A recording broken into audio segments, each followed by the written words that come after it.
Hello అండి, అందరికీ నమస్కారం. Welcome to lucky వైషీ 21. ఈసారి మీరు పర్ఫెక్ట్ కొలతలతో చేసే పప్పుచారుని మీ ఇంటిల్లిపాది మెచ్చుకొని తీరాల్సిందే. దీనికోసం మీరు ఒక బాణీ తీసుకొని 1 కప్పు కందిపప్పుని దోరగా వేయించుకోండి. ఒక 10 నిమిషాల పాటు వేగిన తర్వాత మంచి స్మెల్ వస్తుంది. ఇప్పుడు పప్పుని కడిగేసి అందులో మీరు ఏ కొలతో అయితే పప్పు తీసుకున్నారో దానికి ట్రిపుల్ వాటర్ యాడ్ చేయండి. అందులోనే నూనె, పసుపు, కారం, అలాగే కొంచెం పచ్చిమిర్చి యాడ్ చేసుకొని విజిల్ పెట్టి 3 విజిల్స్ వరకు రానివ్వండి. విజిల్ వచ్చేలోపు చింతపండు పులుసు రెడీ చేసుకుందాం. దీనికోసం ఒక పెద్ద నిమ్మకాయ సైజ్ అంత చింతపండు తీసుకొని వాటర్ యాడ్ చేసి ఉంచుకోండి.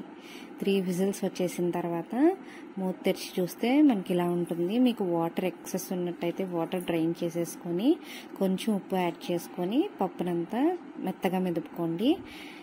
దీని తర్వాత తయారు చేసుకున్న చింతపండు రసాన్ని పప్పులో వేసి బాగా కలుపుకోవాలి.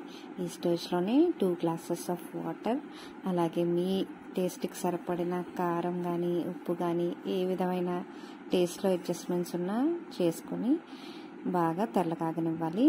అలా కాగుతున్న పప్పుచారులో ఒక గుప్పెడు కొత్తిమీర మాత్రం యాడ్ చేయండి. పప్పుచారుకి కొత్తిమీర అనేది చాలా మంచి ఫ్లేవర్ ఇస్తుంది. టేస్ట్ అంతా చేంజ్ అవుతుంది. సో ఖచ్చితంగా కొత్తిమీర మాత్రం యాడ్ చేసుకోండి. ఇది బాగా బాయిల్ అయిన తర్వాత తాలింపు సామాను, ఎండుమిర్చి, జీలకర్ర, వెల్లుల్లి, కరివేపాకు బాగా వేయించుకోండి. జీలకర్ర కూడా బాగా ఎక్కువ మోతాదులో వేసుకొని తెల్లకాగిన పప్పుచారుని తాలింపుగా వేసుకోండి.